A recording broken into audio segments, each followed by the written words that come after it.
2 minutes ako, 2 minutes. Tapos na. O, milyon-milyon palakpak muna para kay Coach John.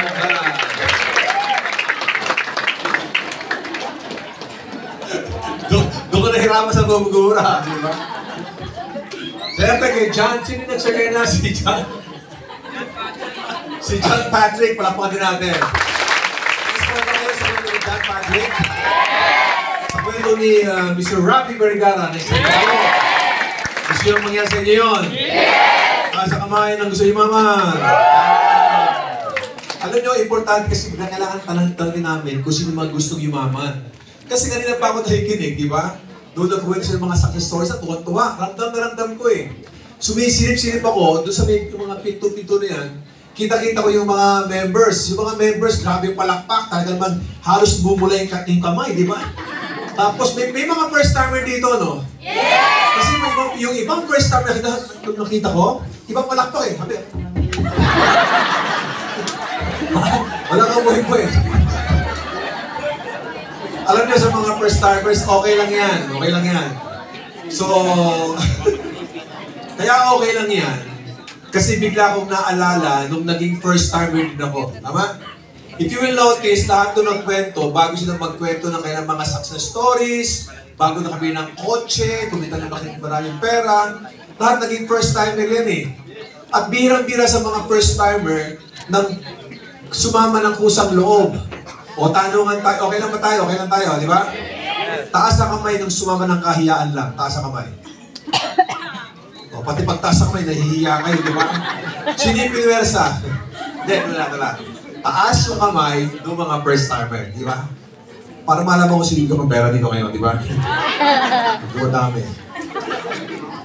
Anyway, sa mga first timers, my name is Arnel Limping. Ako po yung Vice President pagdating sa training and development. Kaya ako biniwag ang mga first timer kasi mga pasyon maraming tao, no? Pwede mo isipin, ang isang lugar, pag laging maraming tao, malamang may magandang pinag-usapan. Yes! Bakit maganda? Kasi yung pag-usapan dito, yung gaganda ng buhay mo. Hindi ito kalokohan. Yung narinig ko kayo na kinikita na daang-daang libo, kotse, bahay, semis, hindi ko biro yun. Kaya minsan, pag inibitahan kayo, para bang too good to be true, ayaw nyo maniwala. Kung hindi kayo niwala, congratulations. Kasi normal kang tao. Kasi hindi ka panipaniwala yung naririnig ninyo. Kaya ako haharap sa inyo ngayon para patunayan lang na ang AIM Global po is 18 years na. Ilang years? 18 years! 18 years na ang AIM Global at na-witness ko po lahat ng mga yumamang tao dito. Nag-umpisa, merong estudyante, merong housewife, merong empleyado, merong hindi nakapag-aral, merong iba-iba yung mga background. Pero ngayon po, iba na yung istorya. Gumanda na ang buhay nila. Kung ang AIM Global po is 18 years na, ako naman po bilang isang kasama sa top management, ang experience ko po sa industriya, nasa 26 years na po. 26 years na po ako sa industriya. Kaya yung klase ng tao, ramdam na ramdam ko na yan. Tama? Kita ko pa rin sa tao kung medyo interesado o hindi. Yun kasi yung nangyari sa akin. Since kanina, yung mga nag-share ay nagkwento ng mga success stories nila, okay lang ba magkwento muna ako ng konti? Yes! 1945 noon. Haba, di ba? Okay lang ba kayo? Yes! Taas na kamay ng gusto yumaman. Yes! Talaga bang gusto nyo yumaman? Yes! Gusto kumita ng pera? Yes! Taas na kamay ng ayaw. Para maliwanag. I'm only siguro mga 8 minutes. Siguro mga 8 minutes na ako magkukwento. And since I have only 8 minutes, gusto ko lahat kinaka-focus. Wala mo na magkukwentuhan at walang magte-text. Tama? Gusto kong intindihin mo lahat na kasabihin ko. Kasi believe me, after ko magsalita, paglabas mo sa kwartong to, maniniwala ka sa akin, mag-iiba na ang pag-iisip nyo. Yes! Paglabas mo sa kwartong to, iba na yung salita mo. Iba na yung kilos mo. Para bang ang parado, para bang ang yaman-yaman nyo na. Yes! Okay ba yung ganon? Yes! Naniniwala kayo doon? Yes! Anyway, nung ako po ay umpisahang naimbitahan dito, ayaw ko maniwala. Ang background ko before, Sa lahat ng mga first-timers, konting background lang. Dati po akong manager ng hotel. Kung alam mo yung sa Ross Boulevard, yung Midas Hotel, dating Hyatt Regency Hotel yan. 12 years po ako nagtrabaho sa Hyatt at maganda ang position ko. Isa ako sa mga manager. Habang siyempre ikaw yung manager, during the time, pag ikaw yung manager ng hotel, ang feeling mo okay na okay ka na. Kasi, ang tawag sa'yo, Sir, Mr. Limpin, Boss. Eh, nakasign pa ako sa front office, front desk. Yung mga naka-Amerikana, naka-necktie, tama, matipuno, matikas, magandang lalaki. Hindi papalakpak na review.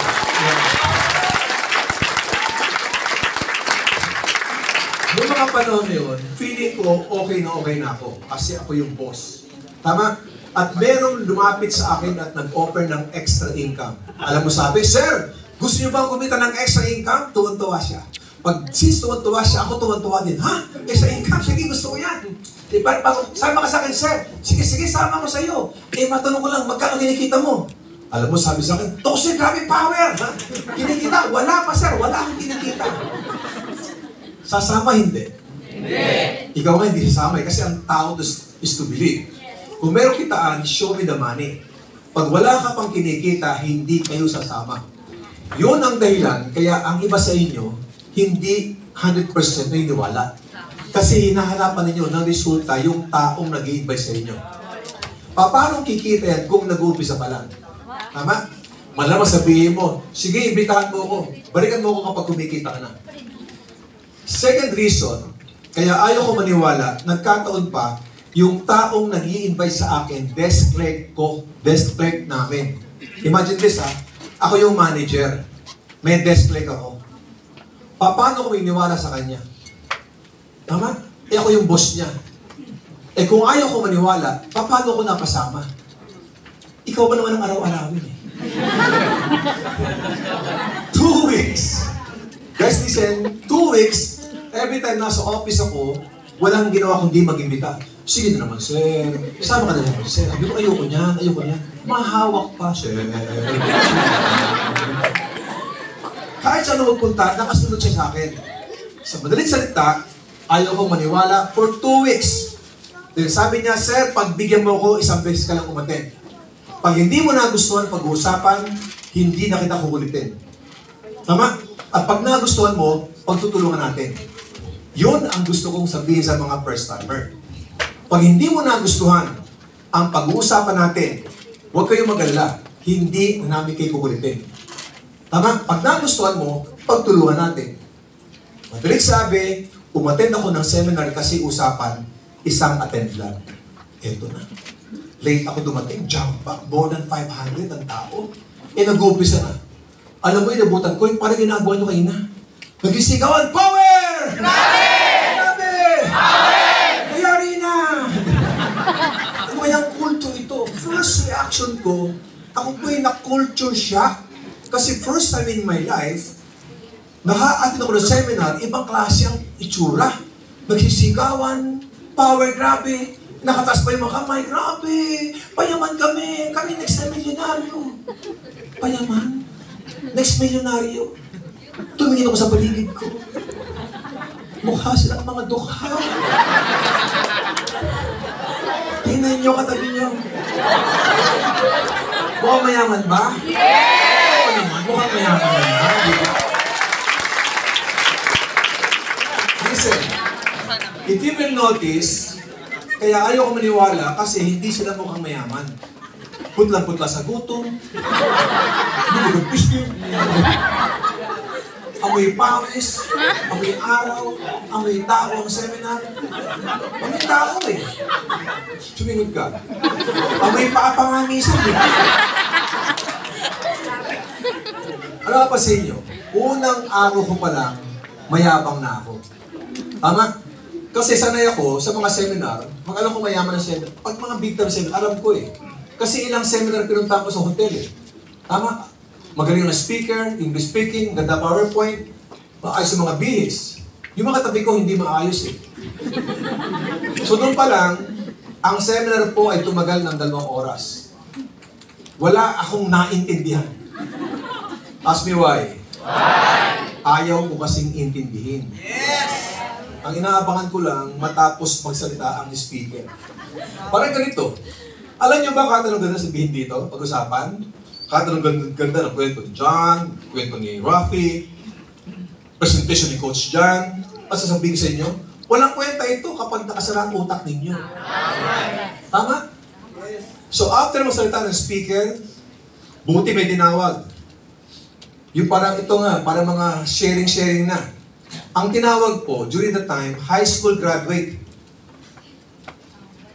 Dating security guard ng 7-Eleven. Sabi ko, grabe, pati security, damay dito. Imagine mo yung yabang ko, di ba? Nagsalita. Kung tinawag, ang hina ng boses eh. Sabi, good morning. Si Budoy. Ako po si ganito, high school graduate lang po ako. Pero ngayon po, kumikita na ako ng 250,000 a month. Sabi ko, 250,000 a month? Hindi totoo yan. Diba? Hindi totoo yan. Hindi totoo yan. Pero yung dibdib ko, baka totoo. Why? Bigla ko na-realize, maraming tao. Mahirap lokohin yun. Tama, mahirap pagsinungaling. So ginawa ko, backstage, kinuusap ko siya. Excuse me, talaga bang dating security guard? Pinakita yung lumang ID, may picture, kamukha din picture, ang itim din. Gano'n ba itim? Yung picture parang tag mark. Kamukha eh. Look at me guys. Sabi ko, magkano nakikita mo dito?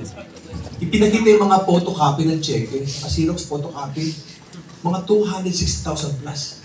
Sabi ko, Brad, yan ang kinikita mo every month, 260,000 plus. Alam nyo, kumabot lang siya sa ulo. Iyang-iya, sir, bumaba kasi. Bumaba kaya! Nagulat. Anong point ko? Iyang-iya siya, bumaba pa ang income niya. Ako ang manager ng hotel. Pero na-realize ko, walang money, puro jer. Ang ganda ng title ko, pero ang sweldo ko, alam ko, wala pa ako sa 70,000 a month. Tama? Yes. Yun ang dahilan, kaya ako nag-upisa o na-involve sa networking. Because of challenge. Paano kayo din?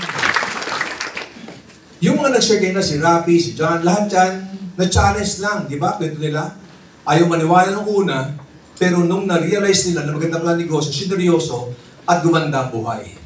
Guys, ang Englobar po is 18 years na. And the reason why we invited you here, hindi para pagpirahan. Kasi ang normal iniisip ng mga first-timers, kaya mo inibitahan dyan, pagpipirahan mo lang ako, may pera kayo. Wala ka, di ba? Kaya kayo, ito yung magic sa negosyo to. Tama? Napakaswerte ninyo. Kasi yung mga taong nag-invite sa inyo, may mga pangarap sila. Inibitahan kayo kasi gusto rin nila makuha ang mga pangarap.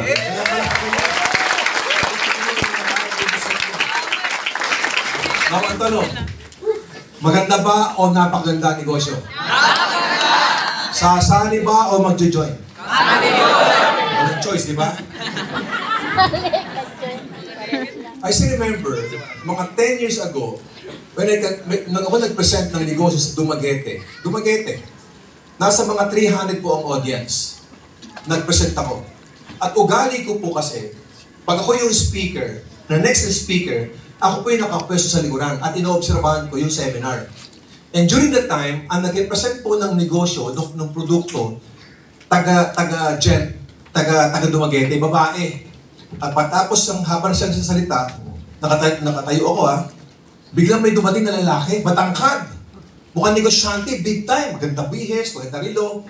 Sumilip sa seminar room, sa may bandang huli. Alam sabi, ano meron dito?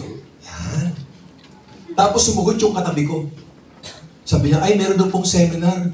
Nagtuturo daw po paano maging milyonaryo, yumaman, kumita sa legal na paraan. Alam mo sabi, ganun ba? Sino ang speaker nila? Ay, taga Maynila daw po. Alam mo sabi ng lalaki, ganun ba? Okay, kung sino man ang speaker na yan, na taga Manila, siguraduhin niya lang na kaya niya akong kumbinsihin.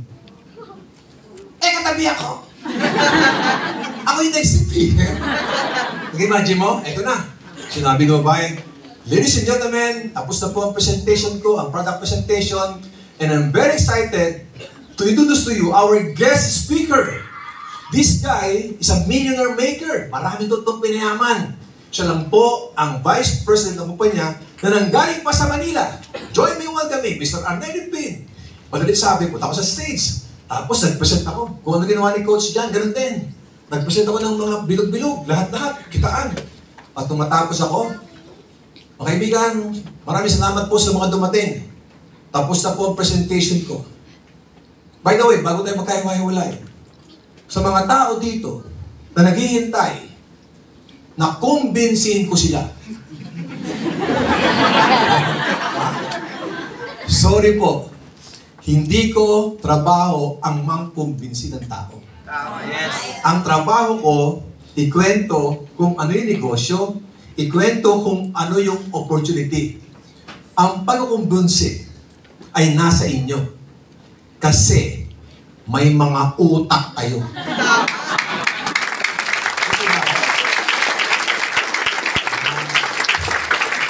Sa Dumaguete yun. Dito sa office, mga kaibigan, ako po si Arnel Pin, tapos sa po presentation. O nga pala, sa mga tao dito, naghihintay. Nakumbinsi ko sila. Sorry, hindi ko trabaho yun. Ang trabaho sa inyo ay magkwento lang. Ang pagkumbinsi ay nasa inyo. Kasi may mga utak kayo.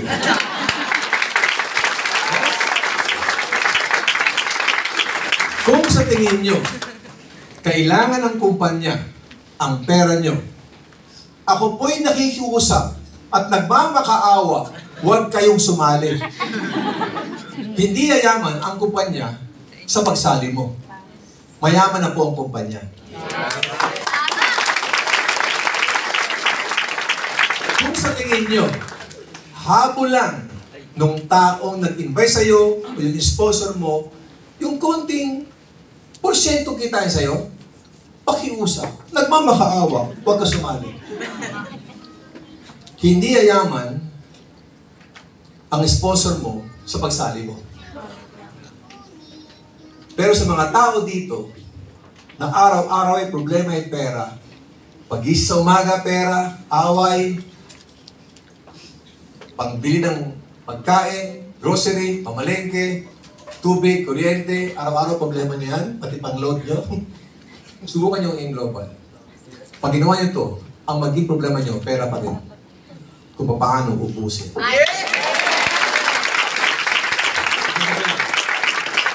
It's okay, ito lang. Kaya ako nasa harapan nyo ngayon. Para sabihin sa inyo na ang Englobe is very stable company. Tama? Daan-daang libo na ang aming pinayaman. Hindi na sa Luzon, Visayas at Mindanao, kundi sa iba't ibang parte ng mundo. Basta yung Pilipino, mayroong Englobe doon. Tama? Ang goal namin, hanapin ang mga taong gustong magbagong buhay. Ang tanong, ikaw ba yun? Ang tanong sa tanong mo, ikaw ba yun? Ikaw ba yun? Ang gagawin mo lang, kailangan yung mga kinukwento sa inyo ni Rafi kanina, ng mga share kanina, sino rin nakikita niya sarili niya na 3 years from now, 5 years from now, siya naman ang may magandang kotse. Siya naman yung mga milyonaryo. Diba? Ngayon pa lang, nadi-visualize na yun. Ang tawag doon, vision. Wala ka pang kinikita, hindi ka pa nga member, pero alam mo, habang nagkukwento sila, nakikita mo sarili mo, na-imagine mo. Tama? Na time will come, ikaw naman yung magkwento ng success story mo, nadi-visualize mo na. Kaya mamaya pag-uwi nyo, imagine mo na. Imagine nyo na, imagine mo na kung ano yung kotse yung binili mo. Imagine mo na kung saan bansa ka namamasyal. Imagine mo na wala na yung kotse mo. Kita-kita mo na ba yung kotse mo? Yes! Ang dami ng pera nyo? Yes! Nakamasyal kayo kasama pamilya mo, magulang ninyo, girlfriend nyo. Di ba? Maganda ba yan? Yes! Pero bago mangyari yan, you make a decision. Kahit nabivisualize mo to, nag-imagine ka, but you have to make a decision. Tama? Yung desisyon ang pinaka-importante. Example, sa taas nito, merong 5 pusa. Yung 3, nag-decide tumalon. Ilan na natira? 5 pusa, 3 nag-decide tumalon. Ilan na natira? 2? 5 pa rin. Bakit? Nag-decide lang eh. Walang ginawang aksyon. Tama? So dito, pag na-visualize po, mangyayari sa'yo, imagine mo na, make a decision, do it now. Tama? Then take an action. Yes, farmers, ano ang action nyo? Get the package. Wala ditong yumaman, na tagapalakpak lang. Ang tawag doon, fans club. Tama? So, umpisa na dyan ka. Para make a decision, kailangan maging member ka. Kaya kailangan maging member kasi magkakaroon ng DTC. Ang DTC na yan, para magkaroon ka ng number para makapag-invite ka. Kapag hindi ka member dito, kahit marami kayong kilala, hindi makaka-count sa'yo yun. Are you with me? Yes! So take an action. Ano yung mga action na yun? Bigyan mo ng oras, learn the business. Nandito kami ngayon para suportahan at tulungan kayo. Are you with me? Yes! If you want to succeed in life, you need right opportunity. Seryoso ko. Sino rito yung talagang handang-handang magbagong buhay? Taas ang kamay. Yes! Pero kahit gusto nyo gumanda ang buhay ninyo, hindi mangyayari yan kapag wala kayong tinatawag na right opportunity. Kahit sinong taong tanungin nyo, gusto mo yumaman? Gusto mo maging milyonaryo? Ang sagot, yes. Gusto ko yumaman, pero gagawin ko. Hindi ako matalino. Tama? You need right opportunity. And good news, ang ating company, for me, this is the right opportunity. Ask me why. Why? Kaya right opportunity kasi walang requirements.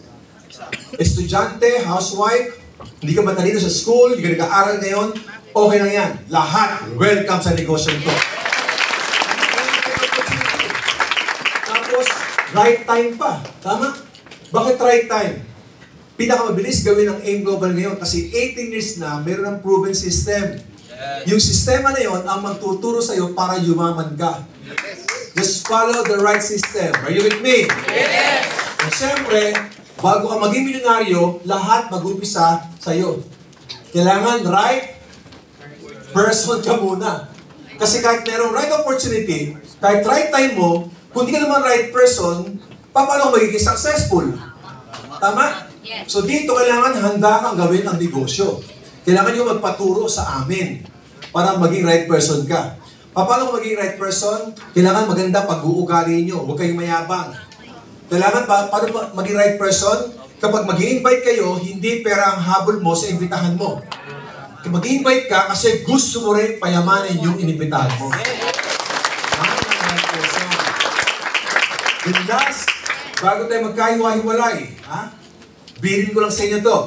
Maganda ba ang negosyo? Yes! Bakit anong ganda nito? Paglabas nyo at nagkwento kayo, walang maniniwala sa inyo. Ano sa mga first-timers? Sa akin lang, bago ninyo kumbinsihin, imbitahin ang ibang tao, kailangan kumbinsihin nyo na ang sarili nyo. Kasi kapag ikaw'y kumbinsido, kahit anong discouragement ang marinig mo, hindi ka maapektuhan. Paano mo kumbinsi? Sapat na ang nakita mo sa paligid. Na-witness mo itong opisina. Na-witness mo yung 18 years natin. Na-witness mo yung mismong vice president na kausap ninyo. Convince ka na. Mag-research kayo about AIM Global. Tama? Dalawa yan. Merong hindi sumali, merong sumali. Yung hindi sumali, natural, walang resulta. Yung sumali at sineryoso, may resulta.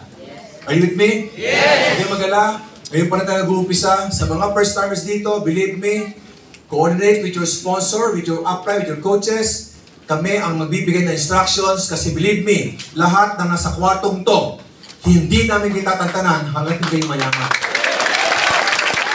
Ganda ba yun? Kasi lang, sa mga bago dito, kung kayo ay mag-join next week o next month, why not this week? Tama? Kasi, sabihin sa akin, wala akong pera eh. Kaya ka mag-join kasi wala kang pera. Ang tagal nyo nang walang pera. Now. Diba say now? Now. Ang problem, pera. 5 years ago, ang problema nyo? Pera. Kasi kung ano kayo ngayon, yun ang ginawa nyo noon. Kung ano ka magiging bukas, yan ang gagawin nyo ngayon. Klaro? Yes! Kasi kapag nakita mo yung global ngayon, at nakipalakpak ka lang, nakipower! Grabe! Hindi ka nag-join? Believe me, 5 years from now, you have the same problem. Wala kayong karapatang mangarap na gumanda ang buhay nyo kung wala kayong ginagawang pagbabago. Tama. Ito ang good news. Problema nyo ngayon ay pera, ginawa mo ng paraan, sineryoso mo, nagpaturo ka sa amin, maniwala ka sa akin. 2, 3, 4, 5 years from now, you have the same problem. Pera pa din.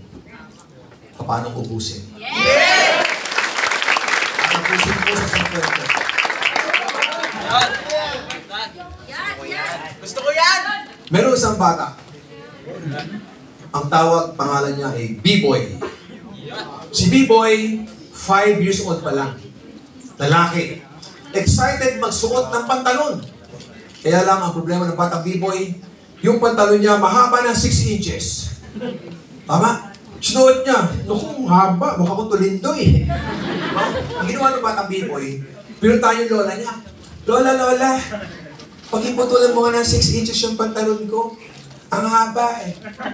Kasi yung batang B-Boy, excited magsuot ng pantalon. First time! Sabi ng lola niya, naku, mamaya na. Ang lola may ginagawa pa. Noong narinig na ginagawa pa, napusmate yung bata. Tumakbo. Pambira naman si lola ko. Hindi man lang putulan yung pantalon. Ako, excited pa naman ako. Habang umiyak siya, takbo siya. Pinuntahan yung nanay niya. Nanay, pakiputulan mo nga ng 6 inches yung pantalon ko. Mahaba eh. Sabi ng nanay ng batang B-Boy, naku anak, mamaya na. Ang nanay, nagluluto pa. Lalo na frustrate. Umiyak. Paano umiyak? Ang bira naman, nanay ko, hindi niya putulan ng 6 inches yung pantalon ko. Umiyak siya. Yung kasabtaan ko. Nakita yung ate niya, ate, pakiputulan mo nga ng 6 inches yung pantalon ko. Mahaba kasi. Sabi ng ate niya, naku tol, mamaya na. Ang ate nag-aaral pa. Lalong umiyak. Paano umiyak? Iyak siya. Sir, umiyak na po straight. Tumakbo. Nagpunong sa kwarto. Iyak na kaya. Ano ba namang pamilya to? Papatulan. Ang bata pala, pag umiiyak, napapagod. Pag napapagod pa yan, inaantok. Habang inaantok, nakatulog yung bata. At habang natutulog yung bata, biglang naaalala nung lola. Naku, yung apo ko, kailangan palang putulan ng 6 inches yung pantalon niya. Pinutulan. Pagkaputol, biglang naalala ng nanay. Ano ba yung anak ko pala? Kailangan palang putulan ng 6 inches yung pantalon niya. Pinutulan! Pagkaputol, biglang naaalala nung ate. Naku, yung kapatid ko pala. Kailangan palang putulan ng 6 inches yung pantalon. Pinutulan! Pag-gising yung batang B-Boy, iyak na naman, no? Paano umiyak? Bakit na umiiyak? Kasi naka-short pants naman. Ibig sabihin, yung kaya mong gawin ngayon, gawin mo na. Believe me, magugulat kayo. Time will come, nakita mo yung global at may prospect ka. Uy, prospect ko yun ah. At hindi mo inibitahan, hindi ka pa kasi member, time will come, yung prospect mo nandito na. Nag-join na. Hindi sa'yo, sa iba. Kasi ang tagal nyo gumawa ng desisyon. So again, sa mga first-timers at mga grupo ng UTT, congratulations. Hindi po good luck ang bati ko. Ngayon pa lang, congratulations kasi kayo ang next na magiging namin dito. Thank you! Stand up for the champions, stand up. At ang mga gusto yung mama lumite,